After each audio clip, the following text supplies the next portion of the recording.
Hello दोस्तों, welcome back to our YouTube channel. दोस्तों, जैसा कि आप सभी को पता है कि हमने यूपी पॉलिटेक्निक एंट्रेंस एग्जाम 2026 के लिए 40 क्वेश्चन सीरीज स्टार्ट की है, जिसका आज डे 17 है। ठीक है, और जिसके 16 लेक्चर्स आपको मिल चुके हैं। आई होप आपने वो सारे देखे होंगे। ठीक है, और जो दोस्त नए हैं वो चैनल को सब्सक्राइब कर लीजिए और अपने दोस्तों के साथ शेयर कीजिए जो पॉलिटेक्निक की तैयारी कर रहे हैं। ठीक, और टेलीग्राम ग्रुप से जरूर जुड़ जाइए, क्योंकि वहाँ पर आप अपने डाउट्स पूछ सकते हैं और वहाँ पर हम प्रैक्टिस सेट देते हैं जिन्हें आप सॉल्व कर सकते हैं। ठीक, एंड उसका लिंक आपको, टेलीग्राम ग्रुप का लिंक आपको डिस्क्रिप्शन बॉक्स में मिल जाएगा और कमेंट पेज में मिल जाएगा।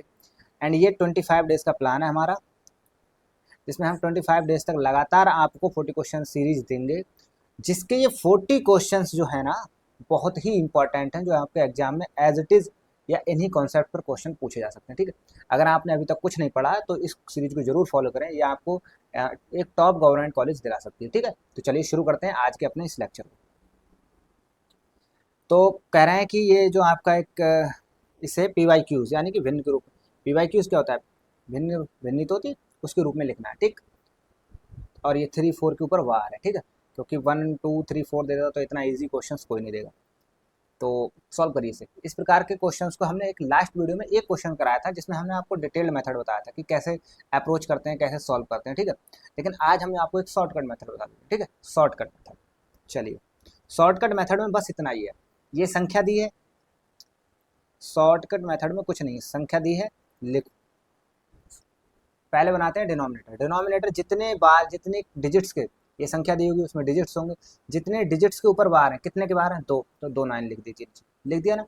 अब पॉइंट्स के बाद डिजिट्स देखिए जिनके ऊपर बार नहीं है, कितने हैं, 1 2, तो उतने जीरो लगा दी, हो गया ना, ये डिनोमिनेटर कंप्लीट हो गया। और न्यूमरेटर यानी अंश में क्या करते हैं, अंश में पहले तो जो संख्या दी है वो लिखो, लिख दी, पॉइंट्स के बाद की। ठीक है, 1 2 3 4 लिख दिया ना प्रॉपर, माइनस का साइन लगाओ, लगा दिया। अब जिस नंबर्स के ऊपर बार नहीं है, जिन डिजिट्स के ऊपर बार नहीं है वो लिख दो। 1 2 नहीं है ना, इसके ऊपर बार नहीं है ना, तो ये लिख दिया, यही मतलब यही कट कर दिया। ठीक, कोई दिक्कत हुई इसमें, नहीं हुई, तो बचा 2, 3 में से 2 कट 1 9 9 0 0, तो यही आपका आंसर हो जाएगा। 2 से कट करोगे तो 6 1 1, और इसे 2 से कट करोगे तो 4 9 5 0। ठीक है, 4 9 5 0 आया ना, कोई दिक्कत नहीं। अब अगर आपको ये समझ आ गया हो तो आप इन क्वेश्चंस के आंसर कर दीजिए। 0.733 बार, ठीक है, 0.6666 बार, ओके, 0.34343 के ऊपर बार, और 1.7333 के ऊपर बार। इसमें क्या करोगे, इसमें थोड़ा सा ये है, 1 प्लस 0.733 कर लेना, ब्रेक कर देना, जो भी फ्रैक्शन इसको सॉल्व करके आया उसमें 1 ऐड कर देना, वही आंसर हो जाएगा। इन तीनों के आंसर आप हमें बताएंगे कमेंट बॉक्स में। अगर ये ट्रिक आपको समझ में आ गई, आपके क्वेश्चन बहुत जल्दी सॉल्व हो जाएंगे। ठीक है, बिना कोई टाइम नहीं लगता ना, और क्वेश्चन आ भी जाता है एग्जाम में। ठीक है, तो इसलिए सीख लीजिए। एक फिर से बता देते हैं, न्यूमरेटर में क्या लिखोगे, जितने ऊपर बार है उतने 9, इन डिजिट्स में कितने के ऊपर बार है, 1 के, तो एक बार 9 लिख दिया। कितने के ऊपर, जीरो के पॉइंट के बाद कितने के ऊपर बार नहीं है, 1 2 2 के ऊपर नहीं तो उतने 0 आया ना। अब न्यूमरेटर कैसे लिखते हैं, पहले पूरी संख्या बता रही है पॉइंट्स के बाद की, 733। अब जिसके ऊपर बार नहीं उसे कट कर दीजिए, 7 3 के ऊपर बार नहीं, कट कर दिया, लो हो गया। बस यहाँ से जो फ्रिक्शन आया उसे बस वही आंसर होगा। ठीक, कोई दिक्कत, ऐसे ही सॉल्व करने, आंसर बताएंगे आप कमेंट बॉक्स में। कह रहे हैं यदि अल्फा बीटा बहुपद हाँ के शून्यक हैं, इस शून्यक के बहुपद मतलब इस बहुपद के शून्यक अल्फा बीटा है, ओके, तो ऐसा बहुपद बताइए जिसके शून्यक ये। बहुत ही बेहतरीन क्वेश्चन है, जो स्टूडेंट्स कह रहे थे कि थोड़े हार्ड लेवल के क्वेश्चन कराइए, ये हार्ड लेवल का, ये द्विघात बहुपद का ये अच्छे खासे लेवल का क्वेश्चन है, सॉल्व करिए इसे। चलिए ठीक है, आइए हम कराते हैं तब तक। देखो, x square plus 5x plus 6 के आपके जो शून्यक है अल्फा बीटा है। ठीक है, या तो इसे सॉल्व करके आप alpha beta as it is find out कर लीजिए, कर सकते हैं, कोई दिक्कत नहीं। लेकिन मान लो ऐसा बहुपद आ गया जिसके रूट्स यानी कि जिसके शून्यक हैं, आप सॉल्व करते समय रूट में चले जा रहे हैं, प्लस माइनस में आ रहे हैं, बहुत सारी समस्या है, तो वहाँ कैसे अप्रोच करोगे। इसलिए हम इसके शून्यक से सॉल्व नहीं करेंगे, हम डायरेक्ट अल्फा प्लस बीटा की वैल्यू निकालेंगे, जो कि कितनी आएगी, -b/a। -b/a का मतलब -5/1। ठीक है, अल्फा बीटा की वैल्यू कितनी आएगी, अल्फा बीटा की वैल्यू c/a, c/a का मतलब 6/1। ठीक, कोई दिक्कत, अल्फा प्लस बीटा की वैल्यू इतनी आ गई, अल्फा बीटा की वैल्यू 6 आ गई। अब क्या है, ऐसा अब पूछ रहे हैं ऐसा बहुपद ज्ञात कीजिए जिसके शून्य किए हैं, तो बताओ हम बहुपद कैसे लिखते हैं अगर हमें शून्य दिए हो, एक्स स्क्वायर माइनस शून्य कौन से हैं, 1/अल्फा और 1/बीटा, इनको ऐड करते हैं 1/अल्फा प्लस 1/बीटा। ये एज इट इज शून्यक है, ठीक है, इसलिए हम शून्य की जगह लिख रहे हैं एक्स, ठीक है, प्लस 1 अपॉन अल्फा और 1 अपॉन बीटा, ठीक है, ये ऐसे शून्यक लिखते हैं अपने शून्यक, ये शून्यक की सॉरी बहुपद, बहुपद मान लो एफ एक्स है हमारा, ठीक है, कोई दिक्कत वाली बात नहीं। अब बहुपद को ऐसे लिखते हैं, ठीक, समझ गए। चलिए एक्स स्क्वायर माइनस, इसे थोड़ा सा सॉल्व कीजिए, इसे एलसीएम लोगे तो बन जाएगा beta plus alpha, beta plus alpha x plus इससे का सॉल्व करोगे तो अल्फा बीटा बन गया, नहीं बन गया। चलिए क्योंकि हमने ऊपर वाले बहुपद से अल्फा प्लस बीटा और अल्फा बीटा की वैल्यू निकाल ली थी, बस इसमें रखनी है। X square minus alpha plus beta की वैल्यू कितनी आई थी, -5, ठीक है, और अल्फा बीटा की वैल्यू कितनी आई थी 6, और इसके साथ एक्स प्लस 1/6, कोई दिक्कत नहीं है। एक्स स्क्वायर -5/6 एक्स प्लस 1/6, ठीक, इसमें 6 से मल्टीप्लाई कर दीजिए तो आपका आ जाएगा 6x square minus 5x plus 6, ठीक है, 6 से मल्टीप्लाई करनी तो बनाएगा, ठीक, हाँ 6 से मल्टीप्लाई करनी है, हाँ सही है, बनाएगा, ओके। तो देखो कौन सा ऑप्शन सही हो जाएगा, ये थोड़ा छोटा कर लेते हैं, तो बताओ कौन सा ऑप्शन सही हुआ, नहीं सॉरी 1 मिनट मिस्टेक कर दी ना, प्लस माइनस माइनस प्लस होते हैं, ठीक है, ये थोड़ी सी सिली मिस्टेक होती है, आप अपने एग्जाम में कर सकते हैं, क्योंकि मैं कर पा रहा हूँ, ये थोड़ी तो आपसे भी हो सकती है, इसलिए इन पर बहुत ध्यान दीजिए, ठीक है। X square plus 5x plus 1, ठीक है, ऑप्शन नंबर ए सही हो जाएगा, ठीक, कोई दिक्कत। ये देखो माइनस माइनस प्लस जो हम करना भूल गए थे। एक भिन्न का हर अंश से 4 अधिक है, यदि अंश और हर दोनों में 2 जोड़ा जाए तो भिन्न 5/7 हो जाती है, भिन्न है। चलिए माना भिन्न आपकी x/y है, कह रहे हैं भिन्न का हर अंश से 4 अधिक है, भिन्न का जो हर है यानी y है वो अंश से 4 अधिक है, ऐसे ही तो बोला और यही लिखा है, ठीक है, ये क्वेश्चन नंबर 1 मान लो। यदि अंश में लो, अंश में 2 जोड़ दिया, हर अच्छा हर में भी 2 जुड़वा रहे हैं, हर में भी 2 जोड़ दिया तो भिन्न 5/7 हो जाती है, तो ये हो जाती है। पूछ रहे हैं भिन्न क्या है, लो बताओ फिर भिन्न ये है कि 7x क्रॉस मल्टीप्लिकेशन, ठीक है, 7x plus 14 equal to 5y plus 10, ठीक है, कोई दिक्कत। तो 7x minus 5y, okay, 5y की जगह क्या रख दें, x प्लस 4, यहाँ से देखो, यहाँ से इक्वेशन नंबर 1 से y की जगह क्या रख दिया, x plus 4 is equal to 10, ये है, और ये 14 प्लस का इधर जाके माइनस का हो गया, समझ आया ना। 7x minus 5x minus 5×20 is equal to -4, कोई दिक्कत नहीं है। 2x इज इक्वल टू आ गया -4 प्लस 20, ठीक, तो x की वैल्यू कितनी आ गई, तो आपकी x की वैल्यू आ गई 16 आया, डिवाइड बाई 2 यानी 8, तो x की वैल्यू कितनी आ गई 8, ठीक है, y की वैल्यू कितनी आ जाएगी x प्लस 4 यानी 12, तो आपकी जो भिन्न आई वो 8/12, ठीक है, 8/12 एज इट इज ऑप्शन में दिया है। वैसे ऐसे सॉल्व भी कर सकते थे वो लोग, 4 दूनी 8, 4 3 12, तो 2/3 भी हो सकती थी, ठीक है।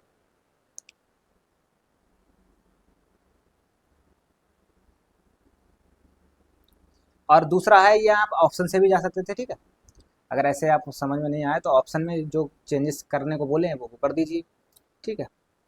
जैसे कि उन्होंने कहा कि अंश जो है वो 4, मतलब हर जो है 4 अधिक है, देखो अंश से, तो 8 4 12 4 अधिक भी है, 2 जोड़ो, इसमें 2 जोड़ोगे तो 10 हुआ, और उस नीचे 2 जोड़ोगे तो 14 हुआ, 5/7 हो जाती है, देखो काटो, 2 पंजे 10, 2 14, ठीक है, हो गई ना, तो यही ऑप्शन आपका सही भी हो जाता, ठीक है ना, कोई दिक्कत नहीं होनी चाहिए। चलिए नेक्स्ट क्वेश्चन, यदि समीकरण के मूल समान हैं तो के का मान बताइए। मूल समान होने के लिए क्या क्या कंडीशन है कि आपका डी 0 होना चाहिए ना, तो बस डी को 0 करिए, डी इक्वल टू 0, ठीक है। क्वेश्चन दिखने में इजी है, ध्यान सुनना, क्वेश्चन दिखने में इजी है लेकिन कैलकुलेशन हार्ड है, इसलिए क्वेश्चन अच्छा हो जाता है, इसलिए बहुत ध्यान से करना है। टी स्क्वायर क्या है, बी स्क्वायर माइनस 4ac, आप इसे इजी समझ कर छोड़ देंगे, लेकिन ऐसा नहीं है, थोड़ा स्टेप कैलकुलेशन है, ठीक है। 2k प्लस 1 का स्क्वायर, बी की वैल्यू तो यही है ना, इसका स्क्वायर किया -4, ओके, इंटू ए की वैल्यू 1 है, इंटू सी की वैल्यू कितनी है, ये है प्रॉपर जो कांस्टेंट होता है वो सी होता है, 9k माइनस 5, ठीक, इज इक्वल टू 0 रखना ही रखना, ठीक। इसका स्क्वायर खोलो, 2 दूनी 4, और k प्लस, इसका भी खोली दो, k square plus 2k plus 1, ठीक है, यही आया ना, 4 और 9 चौके 36, 36 के माइनस माइनस प्लस और 1 चौक 20 इक्वल टू 0। ये समझ आया ना? देखो 4 कॉमन ले लो, 4 कॉमन लोगे कट जाएगा। ध्यान सुनना बहुत ध्यान से, इसमें क्या समझ आ रहा है, 4 ये भी कट जाएगा, 4 ये भी कट जाएगा, 4 से इसमें भी कॉमन है, 4 कॉमन लिया उधर ले जाएंगे 0 हो जाएगा, अर्थात बचेगा का के square plus 2k plus 1 minus इसमें से 4 कॉमन लिया है तो 9k प्लस इसमें से भी 4 कॉमन लिया है तो 5 इक्वल टू 0। 4 यहाँ आएगा वो कि इधर आके 0 हो गया, ठीक। तो के स्क्वायर ओके 9 और 2 यानी कि माइनस का 7k, ठीक है, 5 और 1 6 प्लस का 6 इक्वल टू 0, ठीक है, कोई दिक्कत नहीं होनी चाहिए। अब इसके ऐसे फैक्टर करने हैं जिनका मल्टीपल 6 हो, जिनका मल्टीप्लिकेशन 6 हो, ठीक है। तो के स्क्वायर माइनस 6k माइनस के, इन दोनों को ऐड करोगे तो माइनस 7k आएगा और इन दोनों को मल्टीप्लाई करोगे तो प्लस 6 आएगा, प्लस 6 इक्वल टू 0। तो के माइनस 6 प्लस, सॉरी प्लस नहीं माइनस 1 कॉमन लिया, के माइनस 6 आया इधर इक्वल टू 0, के माइनस 6 अगेन कॉमन ले लिया, के माइनस 1 आ गया, यानी कि के की वैल्यू आपकी 6 आ गई और एंड 1 आ गई, के की वैल्यू 6 और 1 आई, ठीक। कौन सा ऑप्शन सही हो जाएगा आपका? पहला। समझ आया ना? ऐसे ही क्वेश्चन आपको पूछे जाएंगे। चलिए नेक्स्ट, एक समांतर श्रेणी के प्रथम n पदों का योग इतना है, इसका nवां पद बताइए। बहुत ही बेहतरीन क्वेश्चन, ऐसे सॉल्व करिए, ठीक है। अगर आपको समांतर श्रेणी इजी लगती है तो इस क्वेश्चन को सॉल्व करिए, ठीक है। डायरेक्ट फार्मूले से बताएं या तरीके से बताएं? चलिए दोनों तरीके से बताते हैं आपको। n पदों का योग जानना है, n पदों का योग यानी एस एन की वैल्यू दे रखी है 3n स्क्वायर प्लस 5n, यही तो दे रखी है, समझ रहे हैं ना। हमें n पदों n पद बताना है, अर्थात क्या बताना है, टी एन बोल दो, ठीक है, ये बताना है, ठीक। टी एन के लिए n पद बताने के लिए ए और डी चाहिए होता है। ए और डी कैसे निकालोगे? ए डी निकालने के लिए मतलब पहला पद चाहिए, डी निकालने के लिए हमें दूसरा पद भी चाहिए, दूसरे में से पहला घटाएंगे हमें डी मिल जाएगा, ठीक, यही तो करते हैं। चलिए एस वन करो, एन की जगह वन रखो, वन का मतलब एक टर्म का योग कर रहे हैं, एस वन एक पदों का योग, सिंगल यानी टर्म वही होता है, ठीक है। तो 3 इंटू 1 का स्क्वायर प्लस 5 इंटू 1 यानी कि 3 और 5 8, तो एस वन की वैल्यू 8 आ गई, यानी कि यही ये होता है। क्यों ये होता है? मान लो आपकी ये है 2 4 6 8, ये आपकी समांतर श्रेणी है। तो ये बताओ, हम ये कह रहे हैं एस वन बताओ कितना होगा, अर्थात पहले पद का योग, पहले पद का योग वही पहला पद ही होता है, अर्थात 2। समझ आया ना ये बात? अब क्या करोगे, एस टू निकालो, एस टू निकालने के लिए एन की जगह 2 रखो, 3 इंटू 2 स्क्वायर प्लस 5 इंटू 2, ठीक है, दो दूनी 4 4 3 12 प्लस 5 10 यानी कि आया कितना 22 आया। अब एस टू आया आपका 22, तो ए टू कैसे मिलेगा? ए टू मिलेगा s two minus s one. क्यों? आपने दो पदों का योग किया, ठीक है, दो पदों का योग किया, आया 6 में से एक पद का योग यानी 2 घटा दिया तो क्या मिलेगा? दूसरा पद ही तो मिल रहा है 4। समझ रहे हैं ना? इस प्रकार से तो आपको ये एस टू आपका कितना आया है, एस टू आपका आया 22, एस वन कितना आया था 8, तो इसमें से जब इसे घटाएंगे तो आपका आएगा 14, ठीक है, कोई दिक्कत, यानी ए टू की वैल्यू आपकी आ गई 14। तो डी की वैल्यू कैसे आएगी, ए टू माइनस ए वन बराबर 14 माइनस 8 यानी कि 6, ठीक। 8 से 14 गलत किया गया,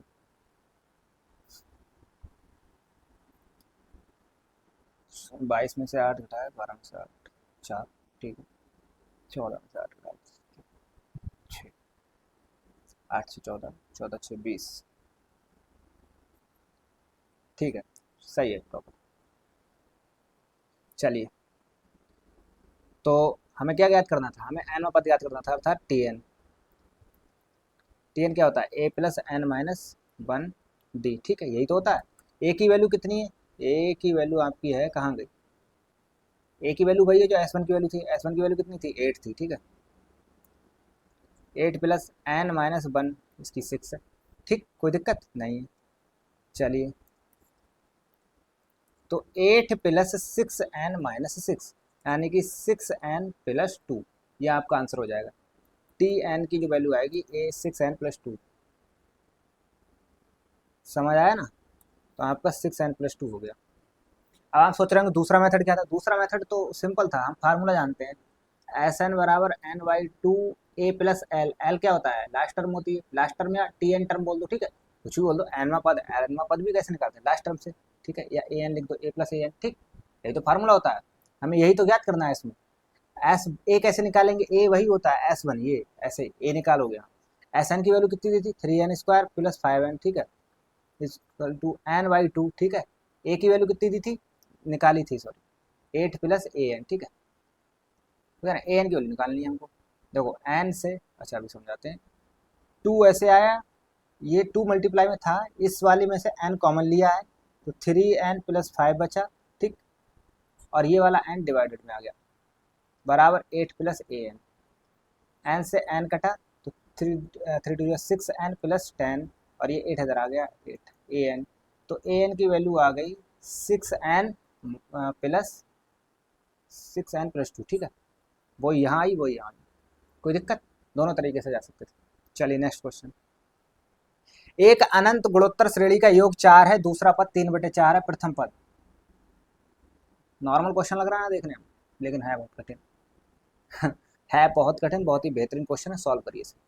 अनंत गुणोत्तर श्रेणी का योग क्या होता है पहले तो बताइए, एस इन्फिनिटी क्या होता है, एस इन्फिनिटी होता है a/1 माइनस आर, यही तो होता है, यही होता है ना, कह रहे हैं कि इस श्रेणी का योग 4 है, यानी इसकी वैल्यू 4 है, a/1 माइनस आर, दूसरा पद 3/4 है, दूसरा पद 3/4 है, प्रथम पद के बारे में कोई जानकारी नहीं, प्रथम पद हमारा श्रेणी का क्या होता है, ए, दूसरा क्या ए आर, तीसरा क्या ए आर स्क्वायर, तो ए आर की वैल्यू कितनी दे रखी है, 3/4, हमें निकालना क्या है ए, तो इसलिए आर की वैल्यू पुट करेंगे, तो 3/4 ए, कोई दिक्कत, यहीं पर हम वो क्रॉस मल्टीप्लाई कर ले रहे हैं, तो 4 minus r is equal to a, ठीक है, आर की वैल्यू हमने यहाँ से निकाली 3/4 ए, 1 माइनस 3/4 ए, ठीक है, इक्वल टू ए, ठीक, कोई दिक्कत, 4 यहाँ एलसीएम ले लो, 4a आपने एलसीएम लिया आया 4a minus 3 is equal to a, कोई दिक्कत, 4 से 4 कट गया, तो 4a माइनस 3, ए जो था इधर आके मल्टीप्लाई हो गया, यानी ए स्क्वायर हो गया, तो अब इसे प्रॉपर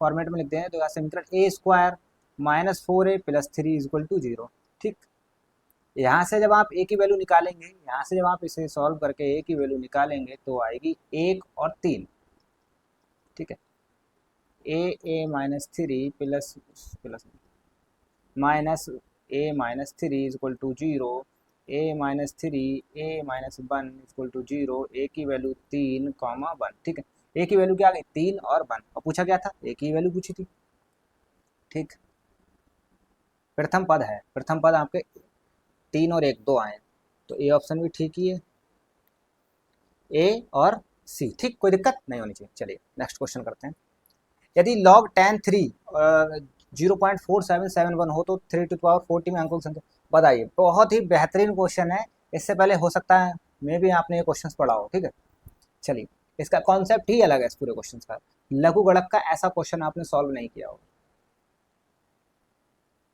log tan 3 की वैल्यू दे रखी है, 3⁴ में अंकों की संख्या बताइए, अंकों की संख्या निकालने के लिए हम log का यूज कर सकते हैं, ठीक है, प्रॉपर कर सकते हैं, आइए क्या करते हैं, इसको x को हम मान लेते हैं 3⁴, मतलब इसे x मान लेते हैं बस, जस्ट दोनों साइड log ले लिया, log tan x equal to log tan 3⁴, ठीक है, तो इसे जब सॉल्व करोगे तो 40 आगे आ जाएगा, और log tan 3 यही तो हुआ, तो 40 इंटू log 3 की वैल्यू कितनी दे रखी है 0.4771, ठीक है, 0 4 एकम 4 4 7 28 4 7 28 और 30 4 चौक 16 और 16 और 3 19, ठीक है, पॉइंट कितने बाद 1 2 3 4 1 2 3 4, ठीक है, 19.08, ये आ गई log tan x की वैल्यू, ठीक है, log tan x की वैल्यू,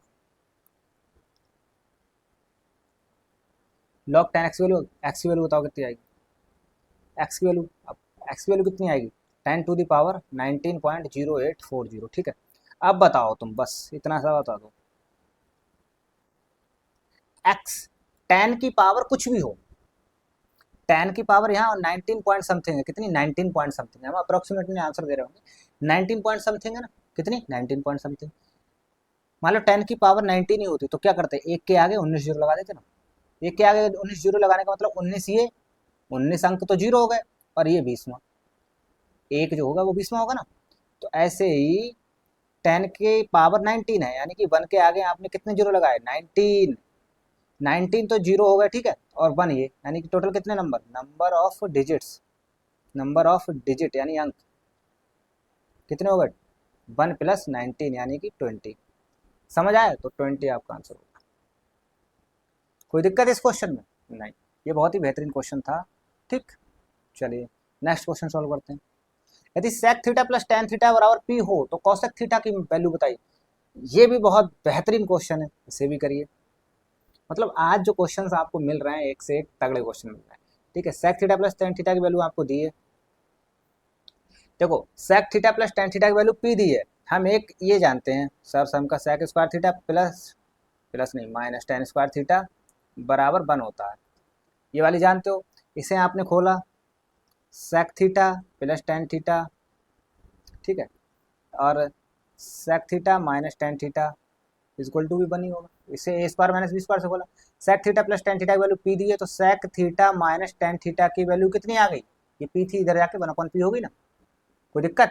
एक ये इक्वेशन एक ये इक्वेशन, sec थीटा और tan थीटा की वैल्यू अलग अलग फाइंड आउट करो जल्दी से। दोनों को ऐड करोगे, दोनों इक्वेशन को ऐड कर दो, ये वाली को ये वाली को, जस्ट देखते रहना कैसे ऐड हो रही।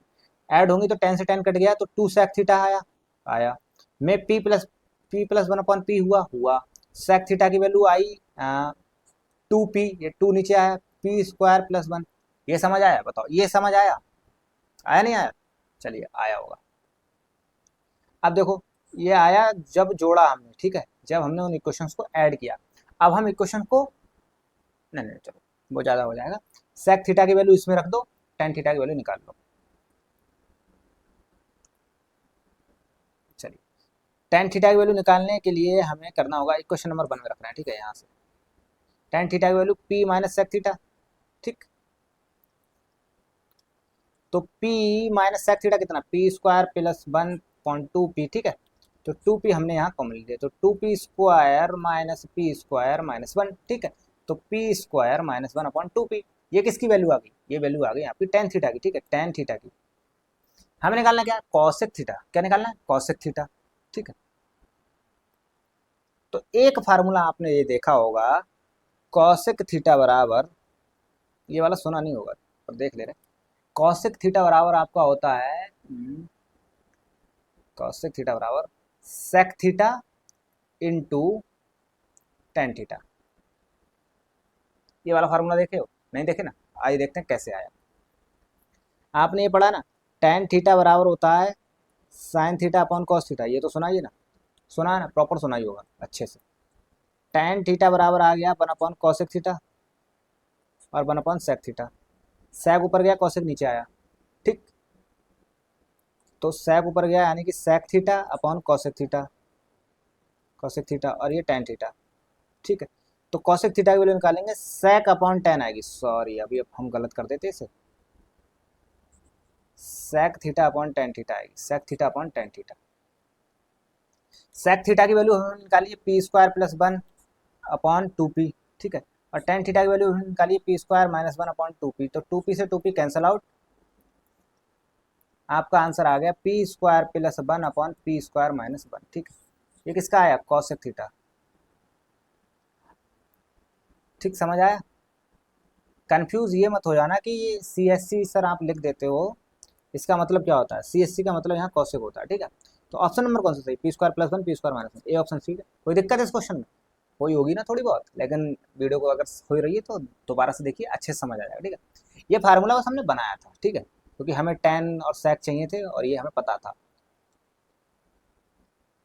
मीनार के आधार से A और B मीटर दूरी पर स्थित दो बिंदुओं से शीर्ष के उन्नय कोण पूरक है। मीनार ऊंचाई दूरी के आप बोलते थे, बहुत ही इजी क्वेश्चन कराते हैं लोग। आज आ गया अच्छा वाला क्वेश्चन। एक मीनार के आधार, ये मीनार है, के आधार से ए मीटर दूर और बी मीटर दूर, यानी बी भी ले लो, यहाँ से लेके यहाँ तक की बी हो गई, यहाँ से लेके यहाँ तक की ए हो गई, ठीक है। के शीर्ष के उन्नयन कोण, लो उन्नयन कोण बना दिए। पूरक है, अगर ये थीटा है तो ये 90 माइनस थीटा है, बस इतनी बात होती है। पूरक का मतलब ये होता है, कह रहे हैं कि मीनार की हाइट यानी एच बताओ, ठीक है। एक बार tan थीटा ले लो, ले लिया, एच अपॉन ए आ गया, ठीक है। एक बार tan 90 माइनस थीटा ले लो, बड़े वाले त्रिभुज में क्या आ जाएगा? एच अपॉन बी आ गया, क्योंकि इस वाले की डिस्टेंस बी है, ठीक है। तो ये tan 90 माइनस थीटा क्या होता है? Cot theta, h upon b. ये आपकी क्वेश्चन नंबर 1, ये आपकी क्वेश्चन नंबर 2, इन दोनों की मल्टीप्लाई कर दो, क्यों कर रहे हैं मल्टीप्लाई? क्योंकि टेन कॉट 1 होता है, हमें पता है, ठीक है। तो tan theta into cot theta बराबर h upon a into h upon b, यही तो होगा ना 1 और 2 की मल्टीप्लाई की। तो टेन कॉट की वैल्यू 1 होती है, क्योंकि कॉट बराबर होता है 1/10, तो 1/10 लिखो, 10 से 10 कट गया, 1 ही तो बचा। H square upon a b, ठीक है। तो एच की वैल्यू यहाँ से देखो, क्रॉस मल्टीप्लाई ए बी, ठीक है। तो एच की वैल्यू आ गई रूट ए बी। देखो कौन सा ऑप्शन सही है, आपका ये वाला ऑप्शन सही है। कोई दिक्कत इस क्वेश्चन में? नहीं। तो ऊंचाई दूरी का एक अच्छा क्वेश्चन मिल गया तुमको। मान ज्ञात कीजिए 1020, 1040, 1080। और तगड़ा और बेहतरीन क्वेश्चन आ गया त्रिकोणमिति का, लेकिन ये आपके एग्जाम में नहीं पूछा जाएगा, ठीक है। लेकिन समझ लीजिए ना, देखो इसको करते हैं हम, एक मिनट, ये नहीं पूछा जाएगा, मैं बता दे रहा हूँ, लेकिन समझ लीजिए जब आई गया तो। tan 3 थीटा का एक फार्मूला होता है दोस्तों, क्या होता है? tan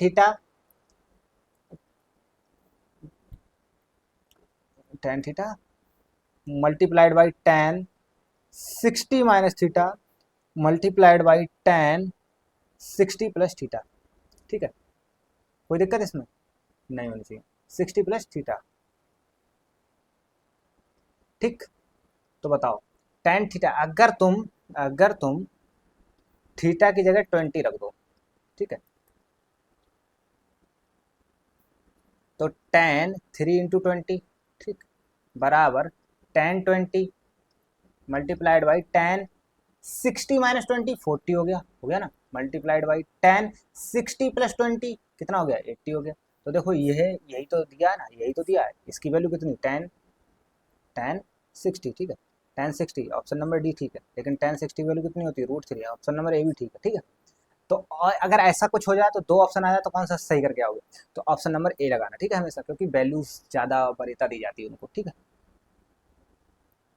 रेखा 3x प्लस 4y बराबर 12 निर्देशांक एक्सिस को, जो आपकी एक्स एक्सिस और वाई एक्सिस होती है, उनको ए और बी पर काट रहे हैं, ठीक है। ये जो आपकी रेखा की समीकरण है वो आपके कोऑर्डिनेट यानी एक्स और वाई, इस टाइप के एक्स और वाई होते हैं ना। मान लो ये आपकी रेखा है जो उनकी समीकरण उन्होंने दे रखी है। मान लो 3x प्लस 4y बराबर 12 ये रेखा है, ठीक है। इसको एक्स एक्सिस, ये एक्स एक्सिस होता है, वाई एक्सिस, इसे ए पर और इसे बी पर काट रही है, ठीक। यही तो बोल रहे हैं, समझ आया ना। तो पूछ रहे हैं कि ट्रायंगल ओ ए बी का ये मूल बिंदु है, जिसे ओ बोलते हैं, ठीक है, का क्षेत्रफल बताइए। तो देखो इस रेखा में इस पॉइंट के, ए पॉइंट के निर्देशांक क्या होंगे? ए पॉइंट पर किसकी वैल्यू 0 होती है? बाई की वैल्यू 0 होती है ना। ए पॉइंट पर किसकी वैल्यू 0? बाई की। तो एक्स की कितनी आएगी? इस इक्वेशन में बाई की वैल्यू 0 रखो, इस वाली इक्वेशन, इस समीकरण में बाई की वैल्यू 0 रखोगे तो एक्स की वैल्यू क्या मिलेगी? 3x बराबर 12, यानी बाई की टर्म ही 0 होगी ना, तो एक्स की वैल्यू 4। तो यानी इस टर्म के निर्देशांक, इस पॉइंट के निर्देशांक आपके कितने हो गए? 4। एक्स वैल्यू 4 आई, बाई की वैल्यू कितनी है? बाई की वैल्यू इसी पॉइंट पे नहीं, इस लाइन पे एक्स एक्सिस पर कहीं भी 0 ही होगी, उसमें हमें सोचना क्या, ठीक है ना। समझ आया? चलिए एक चीज और समझिए। अब देखो बाई एक्सिस पर क्या 0 होता है? बाई एक्सिस पर हमें पता है कि हमारा एक्स 0 होता है, एक्स 0 होता है, बाई की वैल्यू कुछ ना कुछ आएगी, वो निकालते हैं। एक्स 0 रखा है इसमें, तो 4y बराबर 12 आया, तो बाई की वैल्यू कितनी आई? 3 आई, ठीक है। तो बाई की वैल्यू 3 आई, आया समझना, ठीक है। चलिए अब इसमें क्या बचा? अब बस इसमें त्रिभुज का क्षेत्रफल लगाना है। ये आपके इसके निर्देशांक कितने होते हैं? 0, 0, 1, 2, 3 निर्देशांक मिल गए, इससे क्षेत्रफल निकाल सकते हो। वही एक्स वगैरह x1 y2 माइनस y3 करके निकाल लोगे, लेकिन वो करने की भी जरूरत नहीं है। अगर आपको समझ नहीं आ रहा तो वो कर लीजिए, उससे भी आंसर है। लेकिन इसमें तो वो भी करने की जरूरत नहीं, क्योंकि ये कौन सा त्रिभुज बनना है? समकोण। समकोण बनना है ना, समकोण त्रिभुज बनना। यहाँ से लेकर यहाँ तक की वैल्यू कितनी है? 3। ये 3 का मतलब क्या होता है? 0.0, 3 यानी 3 यूनिट ऊपर। यहाँ 4 यूनिट, ये कितनी है? 4 यूनिट, ठीक है। ये 3 यूनिट, ये 4 यूनिट। तो त्रिभुज के क्षेत्रफल का फार्मूला लगा दो, हाफ इंटू आधार गुणे ऊंचाई। हाफ, आधार कितना है? हमने ये 4 माना, माना क्या है ही, और ऊंचाई कितनी है? 3। तो 2 दूनी से कटा, यानी 6 यूनिट आ गया, वो भी स्क्वायर यूनिट, ठीक है, क्योंकि क्षेत्रफल है, वो समझ जाओ आप। 6 स्क्वायर यूनिट, यानी ए ऑप्शन इज करेक्ट, ठीक है। एक समकोण त्रिभुज में कर्ण का वर्ग अन्य दो भुजाओं के गुणनफल के दोगुने के बराबर है, त्रिभुज के न्यून कोण बताइए। कितना कितना कितना बेहतरीन क्वेश्चन है, करिए इसे सॉल्व। एक समकोण त्रिभुज में कर्ण का वर्ग यानी के का वर्ग, अन्य दो भुजाओं ये ऐसे मान ले रहा, के है, लंब है, आधार, ठीक है। कर्ण का वर्ग अन्य दो भुजाओं के गुणनफल, दो भुजाओं यानी ए इंटू एल, ए एल लिख दिया, के दुगने के बराबर है यानी 2AL के बराबर है। त्रिभुज के न्यून कोण है, न्यून कोण मतलब ये तो 90 हो गया ना, इसकी और इसकी वैल्यू बतानी है, समझ रहे हैं। ये रिलेशन इन लोगों ने हमें बता दिया, लेकिन समकोण त्रिभुज में हम एक रिलेशन और जानते हैं, वो कौन सा होता है, के स्क्वायर प्लस, क्या भाई प्लस क्यों लगाता, के स्क्वायर प्लस ए स्क्वायर प्लस एल स्क्वायर, ये वाला तो हम जानते हैं ना, अपनी तरफ से जानते हैं, ठीक है। के स्क्वायर की जगह 2AL रख दो, 2AL रख दिया हम, तो a square plus l square आया, यानी कि a square plus l square minus 2AL equal to 0। ये देखो a square plus b square minus 2AB, यानी कि लिख सकता हूँ ए माइनस एल का होल स्क्वायर बराबर 0। डायरेक्ट फार्मूला था तो, यानी ए माइनस एल बराबर 0, यानी कि ए बराबर एल आया, ए बराबर एल आने का मतलब लंब बराबर आधार, ठीक है। अब जब देखो समकोण त्रिभुज में लंब और आधार जब बराबर हो जाते हैं, लंब और आधार बराबर हो जाते हैं, भुजाएं बराबर, तो उनके सामने के एंगल बराबर, ये एंगल अगर ये x है तो ये भी x है। अब देखो x प्लस 90 180 होगा, क्योंकि ये त्रिभुज है, समझ रहे हो ना। तो 2x बराबर 180 माइनस 90, यानी कि x बराबर आपका आ गया 45, ठीक। अब ऐसे भी सेम होता है, 90 होता है तो 45 ही ये एंगल होता है, ठीक। तो x बराबर 45, ठीक है। दोनों न्यून कोण आपके कौन से हो गए, ये वाले, हो जाएगा ना। चलिए, बहुत बेहतरीन क्वेश्चन है आज आपके। एक बाह्य बिंदु P से केंद्र O वाले वृत्त पर स्पर्श रेखाएं PA और PB खींची गई हैं। यदि एंगल APB 80 डिग्री हो तो AOB 100 डिग्री होगा।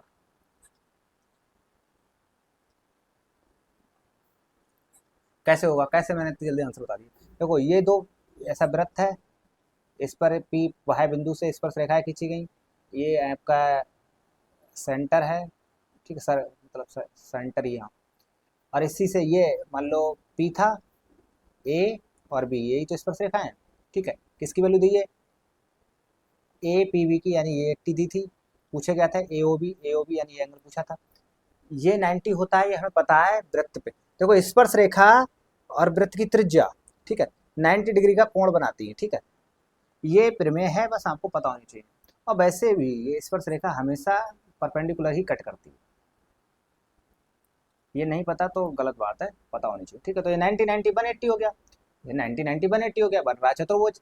चतुर्भुज के चारों कोणों का योग 360, 360 माइनस 90 90 180 माइनस 80 बराबर कितना आएगा, वही तो इस कोण का योग होगा, जो कि 100 आएगा, ठीक, इसलिए 100 बोल दिया। समझ आया ना ये। 10 मीटर त्रिज्या और 28 मीटर ऊंचाई वाली बेलनाकार टंकी का पानी 50 मीटर लंबी और 44 मीटर चौड़ाई वाली आयताकार टंकी में डाला जाता है, पानी की ऊंचाई बताइए।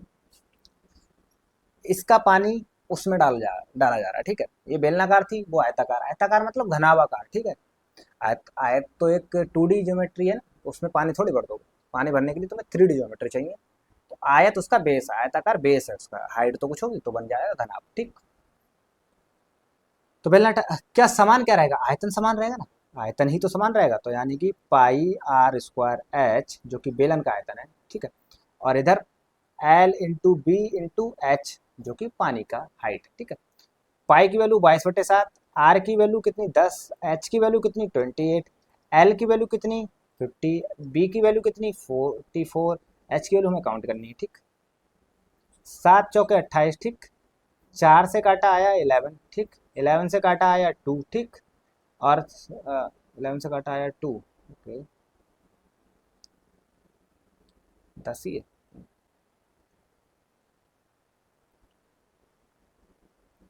तो कितना आया, 7 चौके 28, 4 से काटा आया 11, 11 से काटा आया 2, तो 10 दूनी 20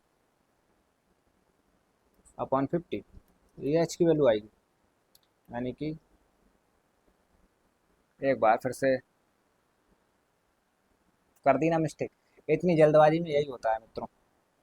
यहाँ पर फिर से लिख देता हूँ, इसे इसे सिर्फ इसे ही हटा के लिख देता हूँ, इंटू टेन, टेन जो है आर है उसे 2 बार लिखना है क्योंकि आर स्क्वायर लगा है ना, ठीक। ऐसी जल्दबाजी में यही होता है, लेकिन आप जल्दबाजी ना करें, आप अच्छे से सॉल्व करें, ठीक है। तो 10 10 100 100 100 मतलब, चलो फिर से कर लेते हैं।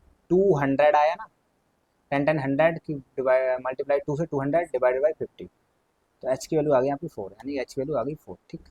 कोई दिक्कत नहीं मुझे, सब कुछ मीटर में था, इसलिए हमने कोई यूनिट कन्वर्जन नहीं किया। सॉरी। चलिए, समान ऊंचाई वाले दो शंकुओं के आयतन का अनुपात 4:9 है, उनकी त्रिज्याओं का अनुपात, लो B1/B2 का अनुपात दे रखा है 4:9। B1 मतलब 1/3 पाई R1 स्क्वायर, और समान ऊंचाई यानी ऊंचाई समान है, यानी एच रख दे रहे इसकी भी और उसकी भी एच रखनी है। B2 की भी हमें क्या रखनी है, एच रखनी है, क्योंकि ऊंचाई समान। 4/9, 1/3 से 1/3 कटा, पाई से पाई कटा, एच से एच कटा, R1/R2 का स्क्वायर आया जो कि 4/9 आया। तो पूछा है त्रिज्याओं का अनुपात, यानी R1/R2 की वैल्यू पूछी है, जो कि आ जाएगी R1/R2, ये स्क्वायर है, इधर आके अंडर रूट हो जाएगा 4/9, यानी कि 2/3। कोई दिक्कत नहीं होनी चाहिए, यानी ऑप्शन नंबर बी आपका सही है, ठीक। बी आपका सही है। हो गया ना सवाल, कोई दिक्कत आई इस क्वेश्चन में, नहीं आनी चाहिए, ठीक है। 25 प्रेक्षणों का माध्य 36 है, प्रथम 13 का माध्य 32 है और अंतिम 13 का माध्य 40 है। 13वां प्रेक्षण क्या है? 25 प्रेक्षणों का माध्य 36 है, मतलब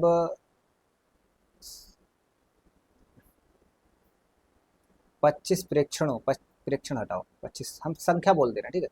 25 संख्याओं का योग, योग कैसे निकालते हैं? योग योग योग, ठीक है। माध्य into number of term, number of पद, जो कि कितने, माध्य यानी 36 इंटू नंबर ऑफ टर्म यानी 25, ठीक है। कितना आया, 25 छक्का 150 और 25 के 75, 75 और 15 होते हैं आपके 90, ठीक है। 900 आया, ठीक। चलिए, प्रथम 13 पदों का योग, प्रथम 13 पदों का योग कितना आएगा? प्रथम 13 पदों का योग माध्य इंटू 13 पद, ठीक है। 13 दूनी 26 और 13 39 और 2 41 416 है। अंतिम 13 पदों का योग कितना आएगा? माध्य कितना है 40, पद कितने 13, तो 13 चौके 52 यानी 520, ठीक है। अब ध्यान से सुनो, ध्यान से सुनो, आपके पद है 25, लेकिन शुरुआत के 13 जब तुमने ऐड किए तो उसमें 13वीं टर्म आई ना। सुनो, लास्ट से 13 ऐड किए तो उसमें भी आपकी 13वीं टर्म आई, ठीक है। तो ये 2 बार ऐड हो चुकी है ना, मतलब 25 पदों का योग बराबर, ये देखिए, इन दोनों को ऐड करोगे तो ये 26 पद हो गए, जिसमें 13 2 बार आ गया ना। चलिए, इन दोनों को ऐड कीजिए तो 416 प्लस 520, जो कि आएगा आपका 6 और 3 और 4 5 936। ये 936 किसका एडिशन आया? प्रथम 13 और लास्ट 13, प्रथम 13 लास्ट 13, टोटल पद 25 हैं, लेकिन 13 13 26 होते हैं। एक पद 2 बार आया, वो कौन सा है? 13वां पद ही 2 बार आया, ठीक है। 13वां पद ही 2 बार आया है।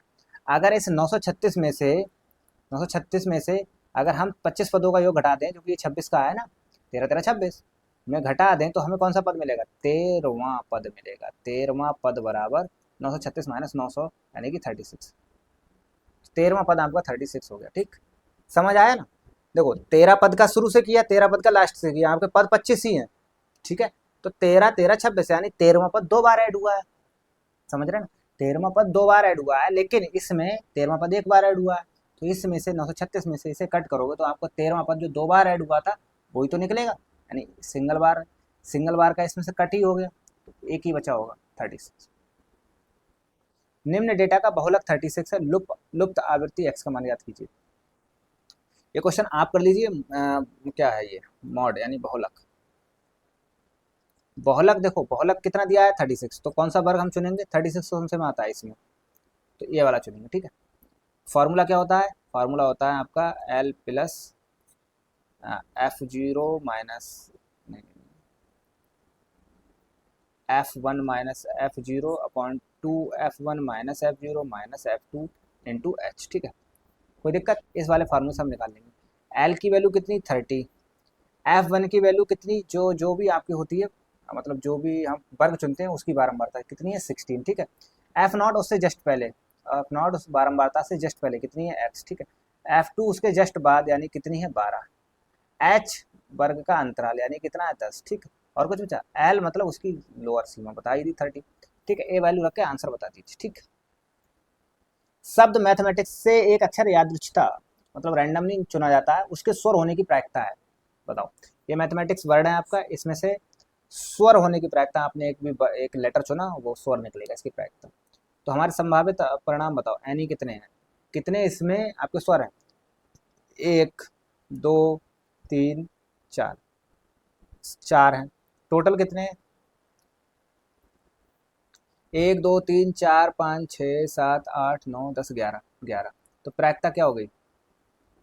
प्रायिकता of event n E upon s, n E upon n s, ठीक है, बराबर 4/11। ठीक, ये ऑप्शन नंबर ए। ठीक, समझ आया ना? एक विक्रेता ₹800 में वस्तु खरीदता है और 25% अधिक अंकित कर देता है। 15% छूट देने पर उसका लाभ प्रतिशत है। बहुत ही बेहतरीन क्वेश्चन है, इसे समझिए।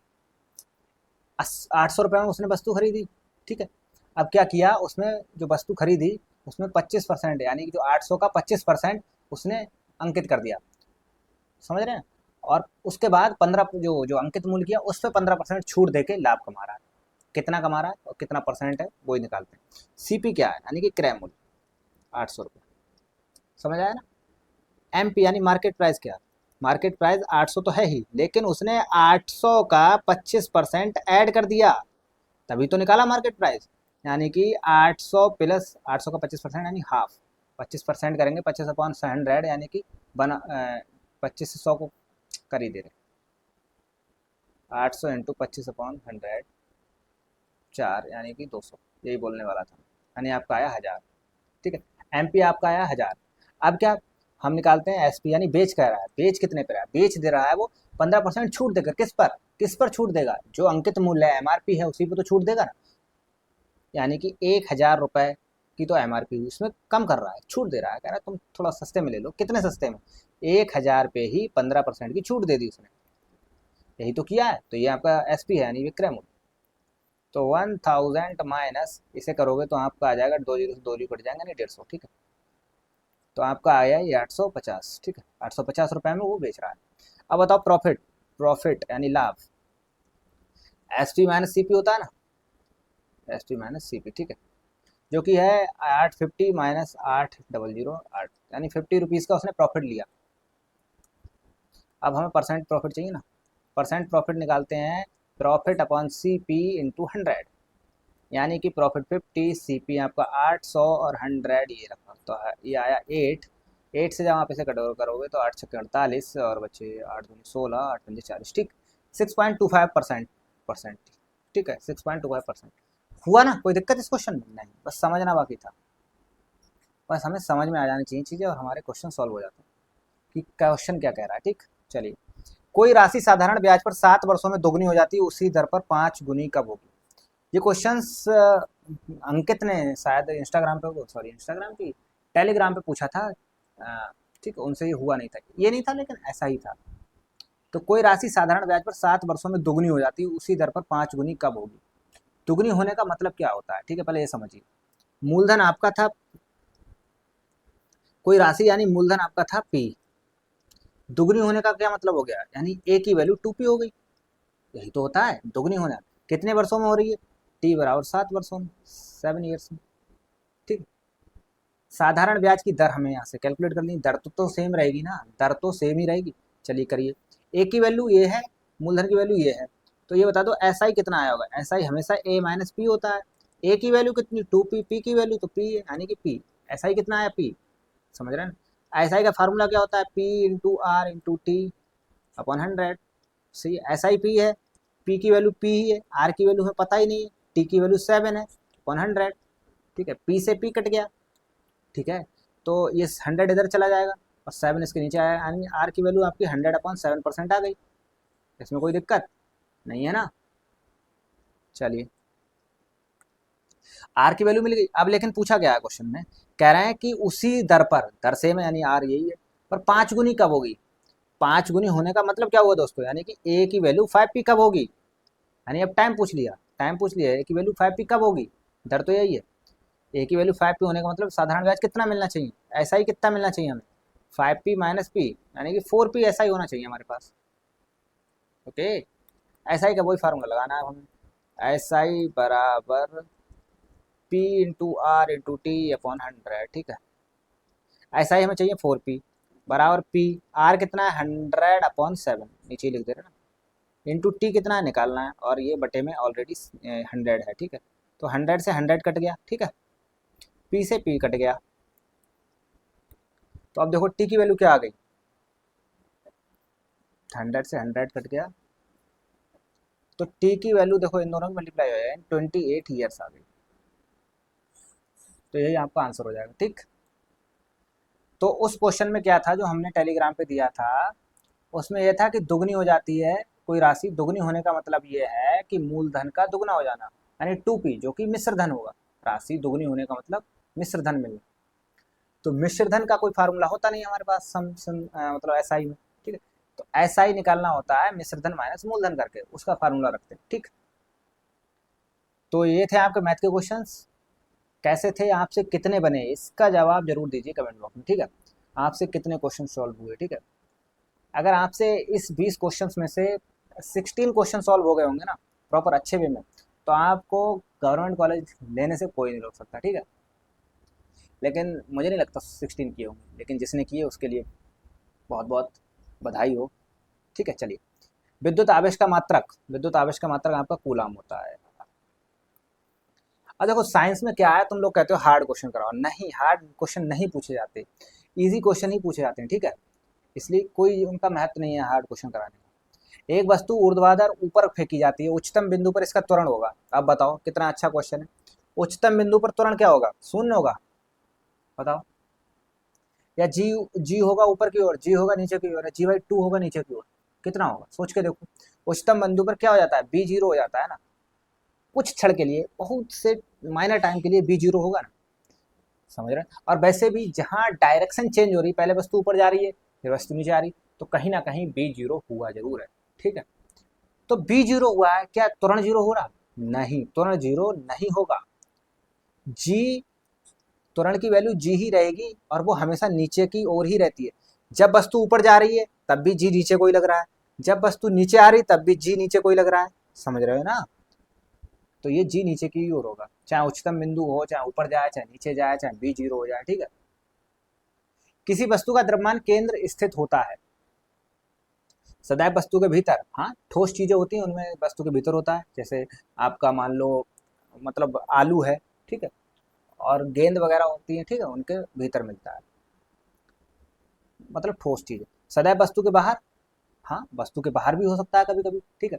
आपकी रिंग, रिंग देखते हो, रिंग मतलब जो हाथों में पहनते हैं उंगलियों में, उस रिंग में देखो ना, जो सेंटर ऑफ मास होता है यानी द्रव्यमान केंद्र होता है वो बीच में होता है, और बीच में खाली जगह है, लेकिन सेंटर ऑफ मास तो वहाँ होता है, तो वस्तु के बाहर, ठीक हो सकता है, भीतर या बाहर हो सकता है, हाँ ये ऑप्शन सही। सदैव ज्यामितीय केंद्र पर ना लो, ज्यामितीय केंद्र क्या होता है, एक्चुअल केंद्र, ये सर्कल है, सर्कल है ना ये, सर्कल मान लो, हाँ सर्कल है, ठीक है। सर्कल वो भी एक प्रॉपर बिछा हुआ कॉइन है, कॉइन समझ लो, ठीक है। कॉइन का आधा हिस्सा हमने बना दिया मेटल का, और आधा हिस्सा हमने बना दिया प्लास्टिक का, और बस सेम कोटिंग कर दी, सेम कोटिंग, तो ये भारी हो गया, ये भारी हो गया, लेकिन तुम ज्योमेट्रिकल सेंटर यानी ज्यामितीय केंद्र तो वहीं रहेगा जहाँ था, लेकिन द्रव्यमान केंद्र तो जो भारी वस्तु उधर शिफ्ट हो जाएगा यानी यहाँ आ जाएगा, ठीक है। तो इन दोनों में तो डिफरेंस होता है, इसलिए भीतर या बाहर हो सकता है ये, ठीक है। विद्युत ऊर्जा का व्यवसायिक मात्रक, व्यवसायिक मात्रक मतलब विद्युत ऊर्जा जब हमारे घरों में आती है तो हम कैसे कैलकुलेट करते हैं, किसमें, किलोवाट घंटा में, ठीक है। वोल्ट एम्पियर किसका मात्रक है, देखो वोल्ट एम्पियर मात्रक है आपका पावर का, ये वाट भी किसका मात्रक है, पावर का। जूल आपका मात्रक है विद्युत ऊर्जा का, ठीक है, एनर्जी का। पलायन वेग निर्भर नहीं करता, पलायन वेग निर्भर नहीं करता, पलायन वेग का फार्मूला क्या होता है, B/G/ME/RE, यही तो होता है अंडर रूट के साथ, ओके। तो किस पे निर्भर नहीं करता, एम मतलब अर्थ, मास ऑफ अर्थ, और रेडियस ऑफ अर्थ, ये दोनों चीजें, ठीक है। तो वस्तु के द्रव्यमान, वस्तु का द्रव्यमान इसमें आया तो इसी पे निर्भर नहीं करता, ठीक है। ग्रह के द्रव्यमान, ग्रह है अपना अर्थ उसका आया, ग्रह की त्रिज्या आई, गुरुत्वाकर्षण नियतांक आया, तो इन सब पे तो निर्भर कर रहा है, वस्तु के द्रव्यमान पर निर्भर नहीं कर रहा है। ये फार्मूला याद कर लीजिए, बहुत इंपॉर्टेंट है।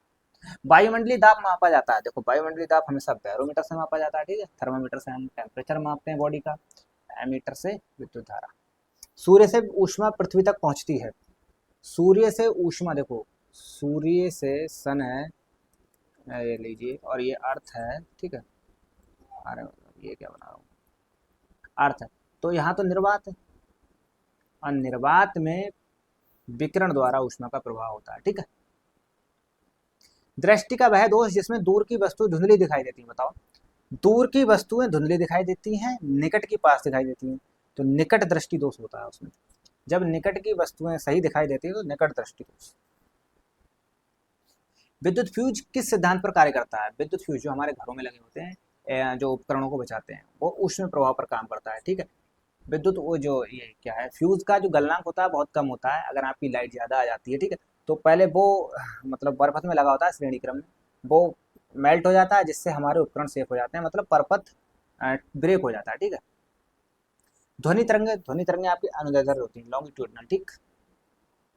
निम्नलिखित में से कौन सी अपघटन अभिक्रिया, अपघटन अभिक्रिया का मतलब होता है एक कंपाउंड टूट कर दो या दो से अधिक कंपाउंड बना रहा है। तो देखो CaCO3, ये आपकी कौन सी हो गई, ये आपकी संयोजन अभिक्रिया है। दो कंपाउंड मिलकर एक बना रहा है, संयोजन,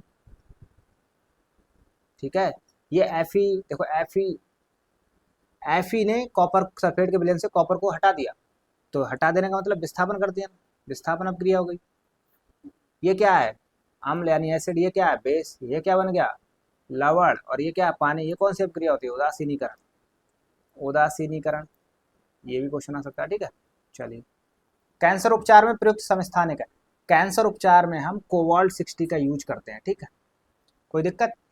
और कार्बन 14 का यूज करते हैं हम अवशेष जो होते हैं उनकी आयु पता करने में। जैसे कहते नहीं कार्बन डेटिंग, ये डायनासोर इतने साल पुराना है, कैसे पता लगा लेते हैं, तो उसकी कार्बन डेटिंग की जाती है, फिर अवशेषों की, ठीक है, वहां से पता लगता है।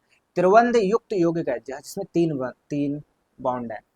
तो देखो एथेन, ये एल्कीन का है, ठीक है, एथीन एल्कीन का है, इसमें डबल बॉन्ड होते हैं। सिंगल एथाइन, इसमें ट्रिपल बॉन्ड, और मीथेन, इसमें तो सिंगल बॉन्ड होता है, यानी एथाइन, ठीक है। साधारण नमक का सोडियम क्लोराइड यानी NaCl। ठंडे जल से तेजी से अभिक्रिया करने वाली धातु है, ठंडे जल से तेजी से अभिक्रिया सिर्फ सोडियम करती है। निम्नलिखित में से कौन सा संतृप्त हाइड्रोकार्बन, संतृप्त हाइड्रोकार्बन का मतलब सिंगल बॉन्ड, ठीक है। सिंगल बॉन्ड इसमें किसमें दिख रहा है तुम्हें, इसमें डबल, वो ट्रिपल है, इसमें दिख रहा है, ठीक है, एल्केन्स रेडी, यानी कि इसका नाम एथेन है। वर्ग में नीचे हाँ, वर्ग में नीचे जाने पर परमाणु आकार बढ़ता है, क्यों? नाभिकीय अपयश बढ़ता है ना, कोषों की संख्या बढ़ती है, यस। संयोजी इलेक्ट्रॉन बढ़ते हैं, बढ़ते हैं, नहीं बढ़ते हैं, बढ़ते भी हैं नहीं भी बढ़ते, ठीक है। मतलब वर्ग में तो सेम ही रहते हैं संयोजी इलेक्ट्रॉन। जैसे ग्रुप ए में है तो संयोजी इलेक्ट्रॉन एक रहता है, ग्रुप 2 में आओ तो 2 हो जाते हैं, ठीक है। द्रव्यमान संख्या बढ़ती है, लेकिन उसका मेन कारण ये नहीं है, ठीक है। मतलब परमाणु आकार बढ़ने का मेन कारण है कोषों की संख्या बढ़ना। जल में विलेय क्षारक कहलाता है, जल में विलेय क्षारक क्षार कहलाते हैं। अच्छा, आपको क्षारक और क्षार में अंतर पता है? हाँ, क्षारक और क्षार में अंतर पता है? नहीं पता? तो इनमें अंतर होता है, देखो आपका जल में विलेय क्षारक क्षार कहलाते हैं, जल में विलेय क्षारक क्षार कहलाते हैं, जल में विलेय क्षार। जो देखो, जो आपके बेस, इन्हें बोलते हैं, चलो इंग्लिश में समझ लो, इन्हें बोलते हैं एल्कली, और इन्हें बोलते हैं बेस। क्षारक को इंग्लिश में बोलते हैं बेस, क्षार को बोलते हैं एल्कली, ठीक है। जो क्षारक आपके जल में विलय हो जाते हैं वो क्षार कहलाते हैं, जो क्षारक आपके जल में विलय हो जाते हैं वो क्षार कहलाते हैं। या कह सकते हो सभी क्षार क्षारक हैं, लेकिन सभी क्षारक क्षार नहीं है। मतलब सभी जो बेस हैं वो जल में विलय नहीं होते, इसलिए वो क्षार नहीं है, लेकिन जितने क्षार हैं वो सारे क्षारक होते हैं, ठीक है। टेफ्लॉन का मोनोमर है, मतलब एक लक मोनोमर टेफ्लॉन का ये होता है CF2 और CF2, ठीक।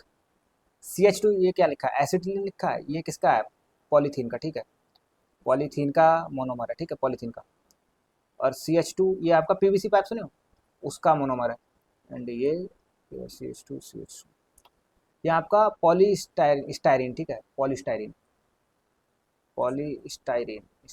पॉलीस्टायरीन का है मोनोमर, ठीक है। ये चलिए, एंटासिड के रूप में प्रयुक्त यौगिक है। एंटासिड क्या होता है, पहले तो ये बताओ ना, एंटासिड होता क्या है। एंटासिड देखो, ऐसे समझो, हमारे पेट में अम्ल की मात्रा बढ़ जाए, जिसे हम एसिडिटी बोलते हैं कि एसिडिटी हो रही है, एसिडिटी हो रही है, तो हम क्या लेते हैं, इनो लेते हैं। इनो में क्या होता है, इनो में क्षार होता है, ठीक है। जो हमारे पेट में उपस्थित अम्ल, जो ज़्यादा अम्ल है, उससे क्रिया करता है, तो उसे उदासीन कर देता है। अम्ल की क्षार से क्रिया करोगे तो उदासीनी होता है ना, तो MgOH, ठीक है। इसे दूधिया मिल्क भी कहते हैं, मिल्क ऑफ मैग्नीशिया भी बोलते हैं, ठीक है, milk of magnesia, milk of magnesia भी बोलते हैं, ठीक है। इनो वगैरह सुने ना, उसमें भी होता है इसकी मात्रा, आई थिंक, ठीक है। एंटासिड का मतलब ये, ठीक है। चलिए, तो ये थे आपके क्वेश्चंस, कैसे लगे कमेंट बॉक्स में जरूर बताइए। और आज आपका कितना स्कोर हुआ, 40 और 8, ये जरूर बताइए, ठीक है। और बने रहिए वीडियो में, और 40 क्वेश्चन सीरीज कल हम आपको मैंसुरेशन पर, ठीक है, मैंसुरेशन पर कॉन्सेप्ट सीरीज लाएंगे, जिसमें मैंसुरेशन से आने वाले सारे क्वेश्चंस जितने भी आएंगे आप सारे सॉल्व कर ले जाएंगे, ठीक है। ऐसी कॉन्सेप्ट सीरीज हम बनाते हैं जिसमें जितने भी क्वेश्चन आएंगे आप सारे सॉल्व कर ले जाएंगे, ठीक। तो बने रहिए, चैनल पर सब्सक्राइब जरूर कर लीजिए, ठीक है। और ये है कि थोड़ा सा हम बिजी चल रहे हैं इस समय, क्योंकि हम थर्ड ईयर में हैं पॉलिटेक्निक के, हमारे एग्जाम आने वाले हैं, हमारे 12 मई से एग्जाम है, तो हम भी बहुत बिजी हैं, और कॉलेज में प्रोजेक्ट्स बहुत सारा वर्कलोड हो गया है, इस चक्कर में वीडियोस थोड़ी सी डिले हो जाती हैं, या फिर कॉन्सेप्ट वीडियो पर हम प्रॉपर वर्क नहीं पाते। लेकिन कल जो आपको मेंसुरेशन पर वीडियो पक्का मिल जाएगी, ठीक है। चलिए, हम अपनी भी हेल्प कर रहे हैं और आपकी भी हेल्प कर रहे हैं, ठीक है, और ऐसा ही चलता है, ठीक है, कोई दिक्कत नहीं है। चलिए, मिलते हैं आपसे नेक्स्ट वीडियो में, तब तक के लिए जय हिंद।